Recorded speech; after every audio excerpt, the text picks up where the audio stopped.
Hey guys, welcome to this week's podcast episode for the Financial Freedom Podcast. I'm really excited about today's guest, Trevor Goodchild. He's a Facebook ad policy specialist. He's a Facebook alum, really technically savvy, and I love talking to individuals such as himself that understand the infrastructure and how to use it and leverage one's business. So, Trevor, welcome.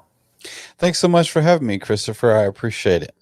Yeah, you've worked at Facebook and then Meta, and you're an ad policy specialist, and then Microsoft, Apple. Kind of talk, give the what it's like to work there, and then we'll get into all of the ideas and topics around this area. Yeah, sure.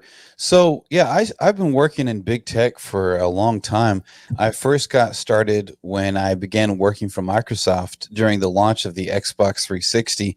And that was insane. We were working till 3 a.m. in the morning trying to do tech support because Xbox Live was really one of the first ever streaming gaming platforms where you could game with other people online across the world. That didn't used to exist, back in the day with the Super Mario Brothers and the Mortal Kombat and the Street Fighter games that I grew up on, right? We didn't have that community online where we didn't have the internet, it was different. And now, once I helped launch the Xbox 360 with Microsoft, I got to see firsthand what that was like. And it was insane. People were trying to call us and ask for technical support on can I put peanut butter in the Xbox? Is that covered by the warranty? I'm like, no. Where do you see peanut butter in an Xbox covered by a warranty?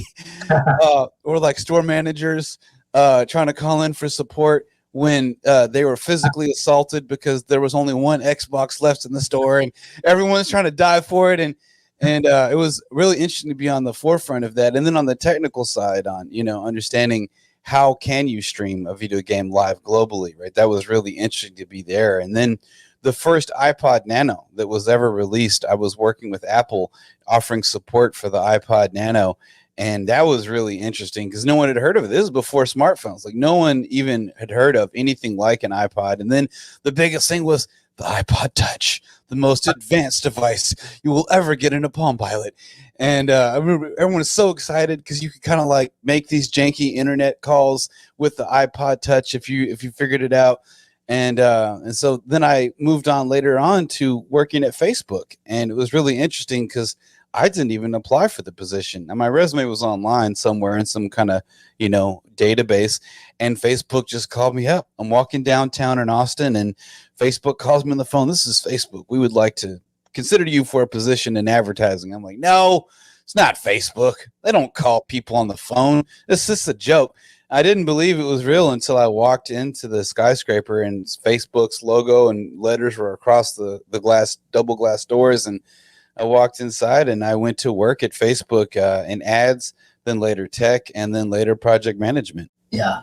And I love this idea because, we're run by these big platform, the gatekeepers, especially, the Apple, the App Store, Facebook, YouTube, Google, all of it, social media. So, one thing is talking about is just ads. Why does Facebook ban so many businesses? Well, really, it comes down to economies of scale. On the positive side, when you have economies of scale, it means that there is such a high demand for something that it's cheaper to get because major corporations and companies can buy it in scale and then sell it for cheaper, right? When there's a limited supply of something, like say a Tesla, right, the price goes a lot higher because there isn't as much available. Or looking at something like alternative food, like vegetarian alternatives for meat, right? There's not a lot of them out there when they first began. They were in such small supply that the suppliers charged a whole bunch of money for that. Where this connects to Facebook is because Facebook right now, as of this year, has over 3 billion daily active users, the economies of scale is huge. And the problem that has happened is that instead of hiring more people to support more people, because as Facebook has more users, more advertisers, more ads going live, there's less one-on-one attention. And so Facebook has treated this, their ability to handle economy of scale, instead of hiring more human beings, they've actually created more automations. And as a result of that, it's a less human approach. There is a lot lost in translation. Advertisers will get shut down out of nowhere And often they'll think it's a glitch or they'll think it's a bug. Sometimes it is, sometimes it's not. Sometimes they have violated policies, but because it's the automation shutting it down, there's not a human being to say, hey, John Smith or, Jennifer, this is why we shut you down. This is specifically the part of your funnel that triggered the bots, and this is how to get active again. I think it's a trust issue too. I think Facebook doesn't trust people because, they've been hacked. We've had the Russian hackers and the Cambridge Analytica and all this kind of crazy stuff that Facebook just automatically has a very distrustful state when it comes to Facebook users and advertisers. As a result, these automations are primed more to flag and shut you down than they are to approve. And it's really basically because it's users getting rug pulled, because you can be very proficient, but then all of a sudden your account is shut down, and it's kind of like, how are you going to build a business when they can shut you down at any moment, or they can change an algorithm, or how do entrepreneurs reconcile this? Well, the first thing is obviously to stay up to date with recent policy changes and things that happen that change the way you advertise on Facebook. One of the biggest changes that happened to Facebook was during 2019, there is a lawsuit for real estate ads because the Housing Authority and other organizational entities were mad that Facebook was allowing advertisers to use zip code and income to target Facebook users for ads. Now, look, I'm all about going local, supporting businesses and things like that. But, on this side, I did side with Facebook, even as huge of a corporation as it is, because what was happening is essentially the result of the lawsuit was Zuckerberg settled out of court for about $4 million, I believe. And then as a result of that, he laid off hundreds of workers, if not thousands, and then replaced them with lower skilled workers that were outsourced to almost sweatshop-like conditions. And as a result, the kind of hands-on assistance that you used to get really plummeted. So the advice, which was halfway decent, now it's just garbage. You can't trust any of these people to really give you good guidance on that. But, that was one of the things that changed as far as keeping up with policy changes, because what happened after 2019? We had the special ad category for real estate, political, employment ads, things like that, which meant that you have to follow even stricter rules. And if you're running an ad, didn't realize that had happened, didn't realize your real estate ad had to follow specific policies, you could be blindsided. So staying up to date is I think the first pro tip I can offer. The second is to always pre-screen your own ads for policy. I think the focus for most ad agencies is on making conversions, getting ROI. If we're spending $1, can we get at least $2 back? Hopefully more. But what they forget is that Facebook's an ecosystem. You can't apply old school advertising methods to it because it's a private website owned by one dude. As a result, he gets to make the rules. And if you're not aware of those as part of your, advertising strategy, and if you're only focusing on conversions or leads or those kind of metrics, and you're not taking into account the possibility of a policy striking you down, then you're just rolling the dice. So I would say creating ads with the intention of not just making conversions, but also to make sure that they're compliant is really important. Here's where advertisers really struggle. So you can read the policies online. The Transparency Center, which is the new site for Facebook ad policies. Used to, it was just regular Facebook ad policies. Now they call it the Transparency Center. What they'll do is they'll tell you a bunch of ad policies, but the reality is it's not how they're actually enforced. There's probably like 10,000 more policies out there that the bots are enforcing that people don't realize. That's where it's a little hard, because it's hard for machines to read human context and it's hard for humans to read machine context. This is essentially machine context. So, obviously I can help people with that because I've worked at Facebook in ads tech and project management. And so what I do is I help people by pre-screening their ads before they go live or auditing their funnel in case of a shutdown to identify specifically what part of their funnel is triggering those automations. But there's not very many people out there with that level of expertise. Most people are guessing. Yeah, I love that. And one thing I wanted to ask you is, here with us live is an ad policy expert who worked at Facebook and Meta, and tell us what that was like, what your key takeaways are. It's really fascinating. So I would have to say working at Facebook and then later when it changed its name to Meta, probably some of the best jobs I've ever had, right? It's really nice. Now, the higher up you go, the better they treat you. If you're a little lower down, you're not really treated very well. Unfortunately, it's just how it's a hierarchical system. When I was working in tech, when I was working with the engineers that monitor and create the code for Facebook's website, including the automations that lay the band hammer down, I was treated a lot better than when I was working in ads. It was very nice. It was very nice. And then my most recent role last year in project management, I was working with the creator monetization program, helping influencers who had anywhere from 100,000 to millions of followers on Facebook. We helped them beta test out new products before they went live to the rest of the public.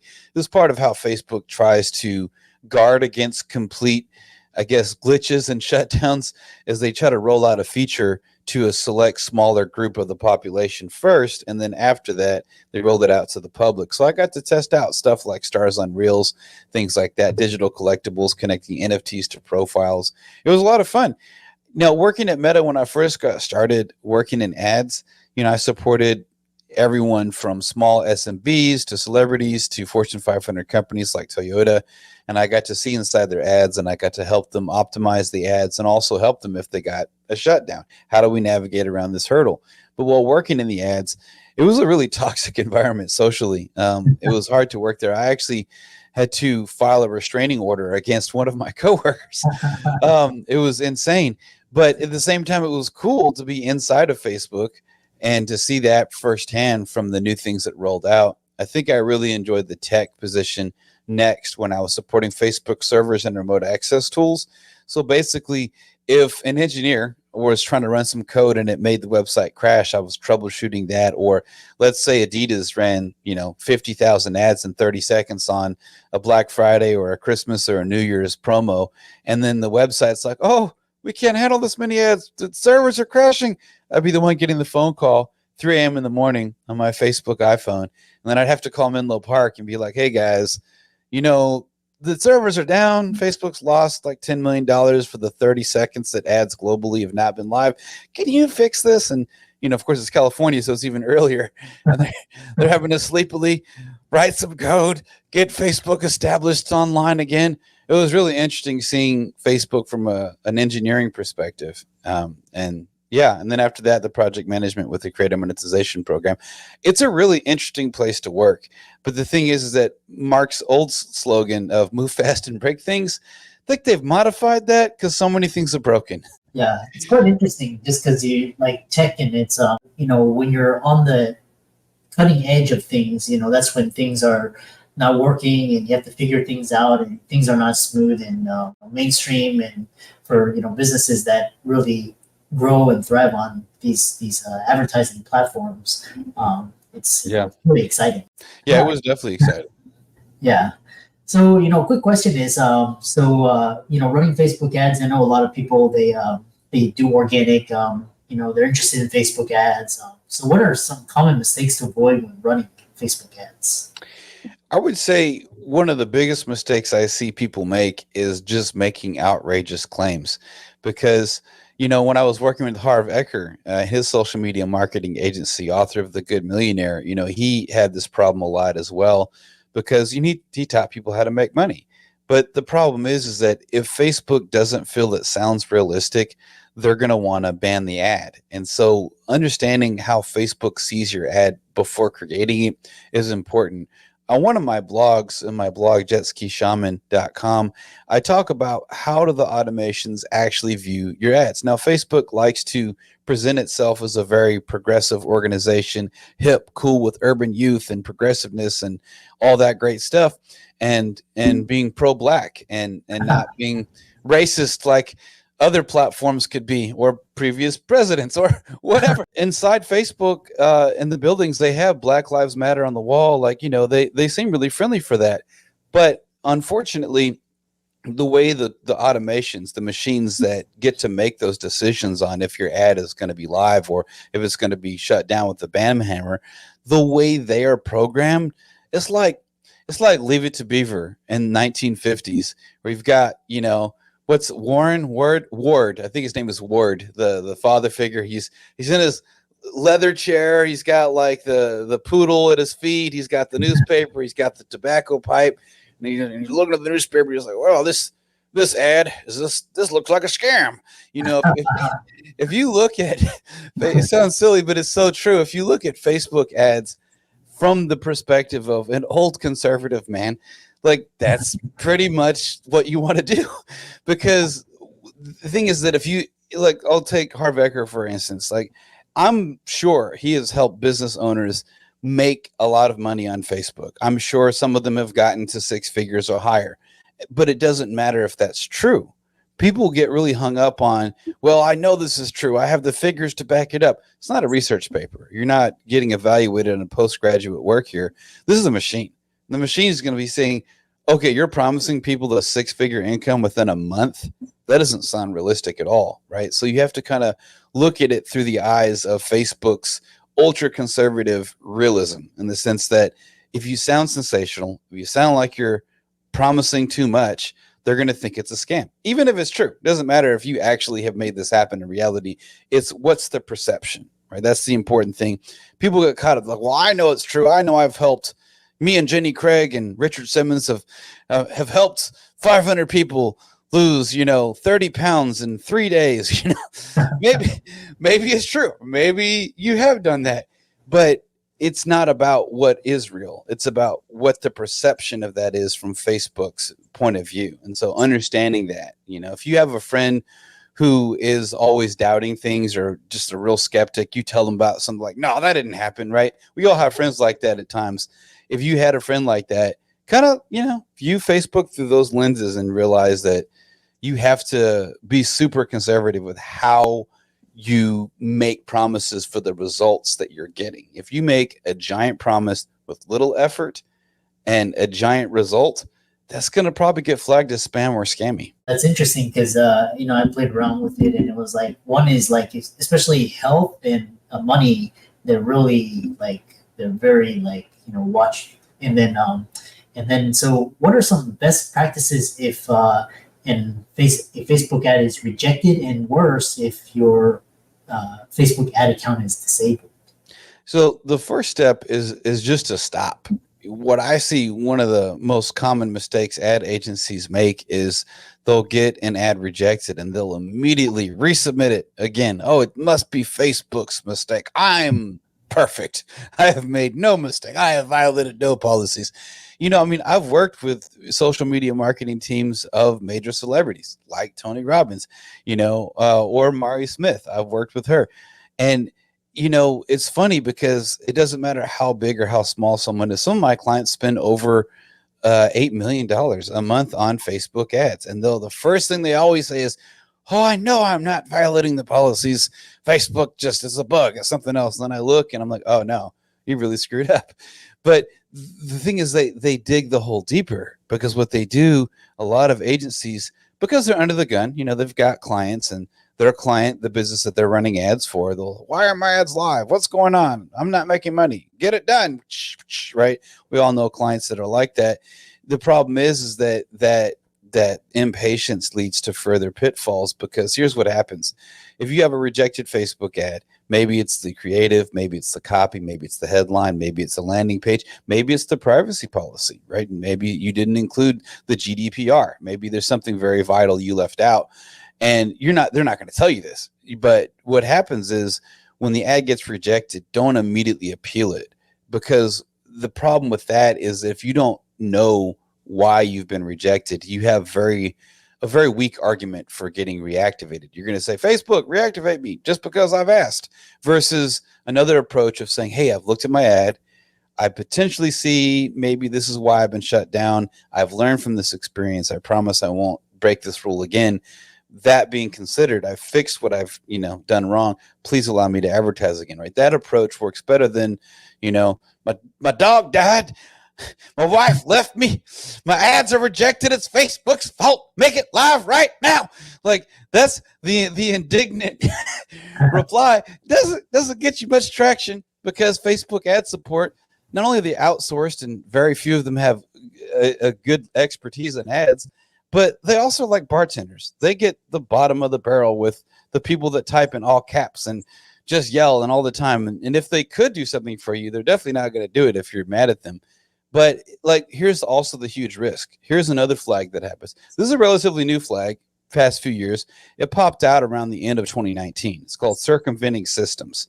The circumventing system flag is one of the biggest banes of advertisers because it's this generic ass flag. Doesn't tell you what system you circumvented specifically or what you did to mess it up.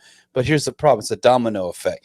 Look up the domino principle. One thing, the butterfly effect, right? It's the same thing. So you get an ad rejected, you immediately try to appeal it, or you just duplicate it, run a new ad that's exactly the same with the same flags in it. Well, now Facebook's automations are saying, oh, this ad agency already got shut down for this ad. Now they're trying to run it again. They're trying to sneak around our system. Now they're circumventing systems. So now you got two flags. You got the original flag that shut down your ad. And now because you keep submitting the same ad again, you have the circumventing systems flag. And then like one more strike, now your ad account's disabled or something. So being able to, I think a best practice is if you have an ad rejected, look at it through Facebook's lens of, 1950s rule of domesticity of, this conformism from back in the day. Is it realistic? Is it promising too much? Is it targeting people too personally? Right? Go through a checklist, look at your ad, look at the creative, look at the headline, look at everything and say, if I wanted to shut this down, how would I? Right? It's similar to what's called a postmortem in startups, right? The postmortem is you kind of do this kind of graveyard service for your business.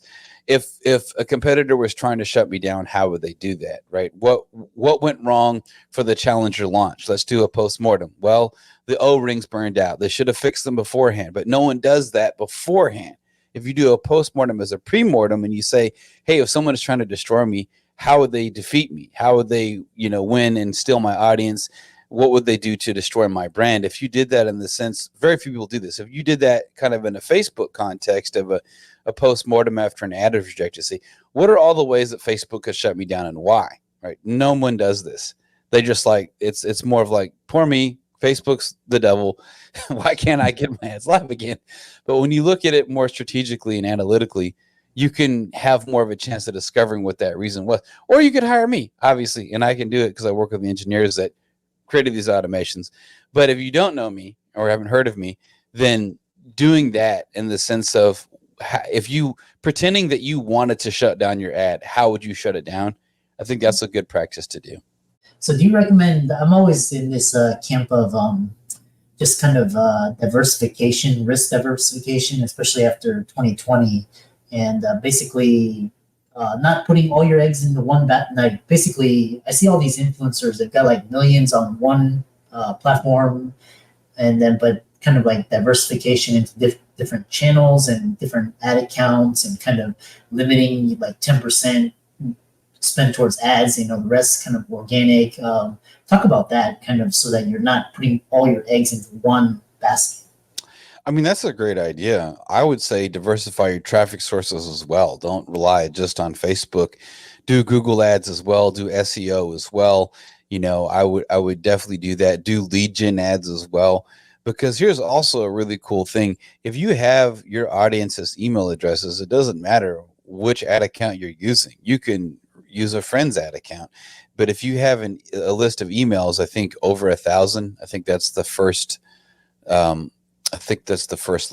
It's not 100. I think it's 1,000. You can upload that in a spreadsheet to Facebook as a custom audience and then just target exactly those people without risking Facebook taking that away. I'm a huge fan of email marketing. I'm also a sci-fi author. My first book, 0 Point Horizon, book one of the Jack Ransom Chronicles, got to #3 spot last year on Amazon for cyberpunk and sci-fi, right?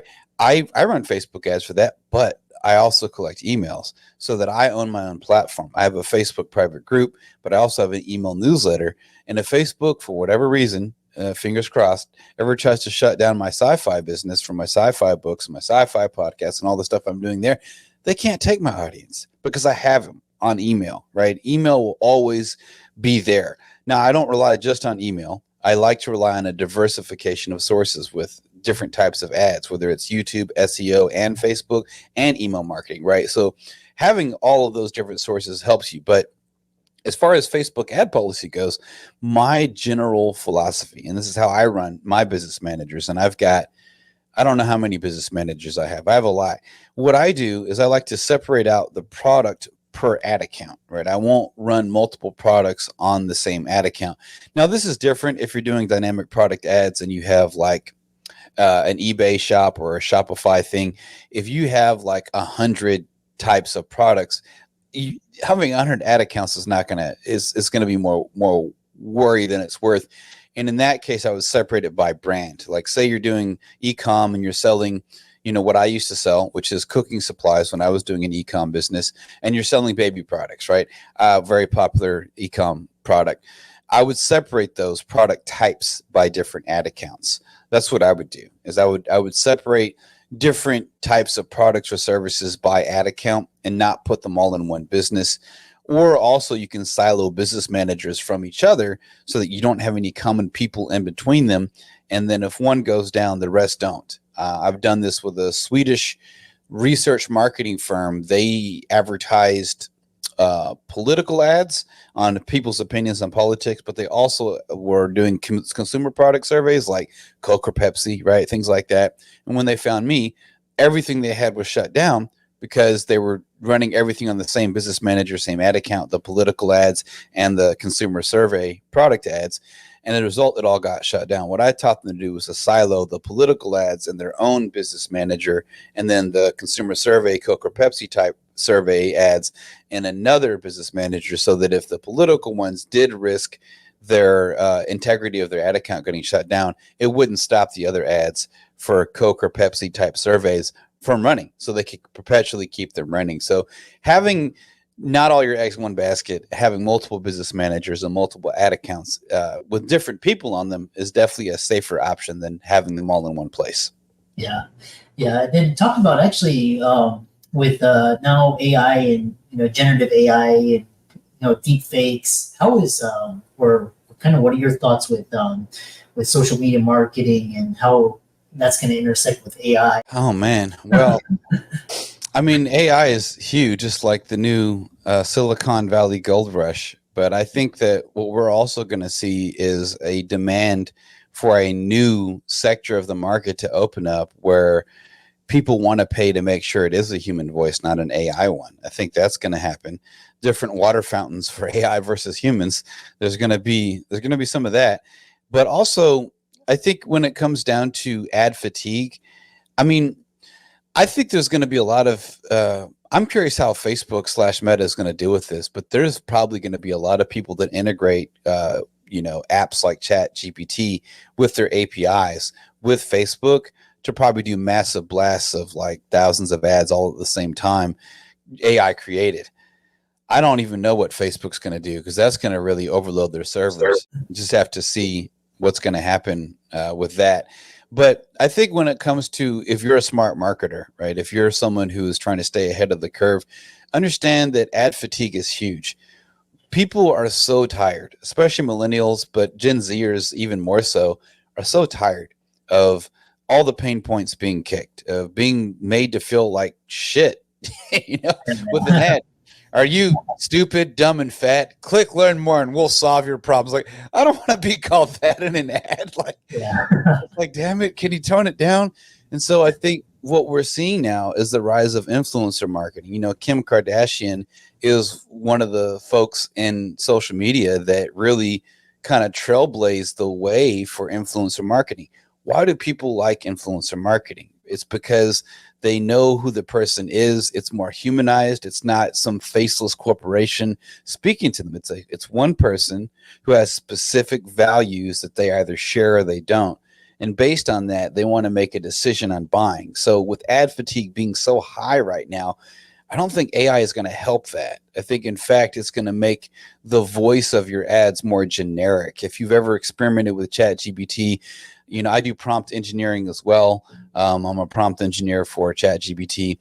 If you do that, a lot of times, if you're not doing further iterations of your prompt afterwards, it's going to sound like a damn children's cookbook instruction manual, right? There's not a lot of tone variation. You can try to say, write as if you are, Eugene Schwartz or some famous copywriter like Robert Bly. You can do stuff like that, but it only goes so far. What is your brand voice? How do you connect with your clientele? You know, Russell Brunson and the value ladder and the attractive character, he talks about, you know, being able to represent a character with the brand that you have. Look at, Geico and the gecko that they have. Look at Flo from Progressive. Like, these are very recognizable figures in advertising. People like that stuff, right? They're attached to it because it's more human.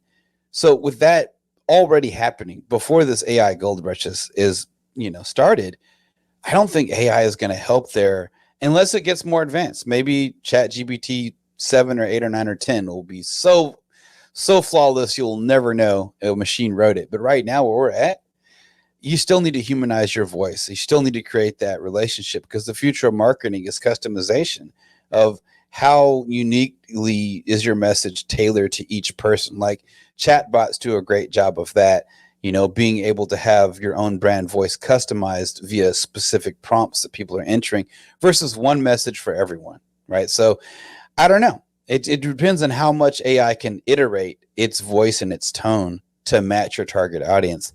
I don't know. It's so new right now. I don't know. And also, it's difficult if you use something like Ad Espresso and you integrate that with your API and Facebook ads. Facebook doesn't like third-party integrations like they say they do. They make all these flowery articles about how they support that. They don't really. They want their own version of each technology that you're integrating with Facebook to be their own. So even if you are integrating other stuff with Facebook through AI, you're still running the risk of a shutdown because Facebook simply doesn't like any other company. Their goal is to keep you on Facebook, and the more you get off of it or integrate with someone else, the less they're going to be friendly towards you, Yeah. I'm just waiting for this day that the headline is like some rogue country like Russia or like North Korea or something, weaponizes AI and just basically targets the social media the big platforms, and basically overwhelms them, and then basically the government's like, oh, we have to regulate AI, we have to shut it down, all this can be really interesting. Yeah. I mean, I don't want to see no Skynet, Rise of the Machines happen. I mean, I never understood this. So we've got iRobot, Terminator, Total Recall, The Matrix. Have not these films warned us about trying to make a superior predator and survival of the fittest? Like, come on, guys. If something is smarter than us and can self-replicate, what are we trying to do here? Yeah. How can people contact you, follow you? I really enjoyed this conversation, and just behind the scenes, and just kind of all the different ways of how you can use ads and leveraging this new technology. Yeah, well, if you'd like my help to audit your funnels to make sure there's no hidden landmines in there that will get you completely shut down, or help you relaunch after a ban, you can contact me at trevor@trevorwgoodchild.com. That's my email address. You can also just simply Google Trevor W. Goodchild. I'm pretty easy to find online. Also, my blog, where you'll find a bunch of free articles on how to navigate Facebook ad policies, is jetskishaman.com. Just like you have a jet ski, you're on the lake in your jet ski, and you meet a shaman, a witch doctor. There's a funny story behind that, but jetskishaman.com. A bunch of free resources on there. I've got guides on how to navigate personal attributes, policies, and other types that are just free to use. But you can also contact me to help prevent shutdowns, because if you insure your car in case of an accident, why not insure your moneymaker, which is your ad account? And I help with that. Yeah, for all the audience out there listening, Trevor for coming on, very knowledgeable, and all of his resources will be in the links and show notes. Be sure to check that out. And with that, thanks so much for coming on to the podcast. Thanks for having me, Christopher. It was fun to be on here today.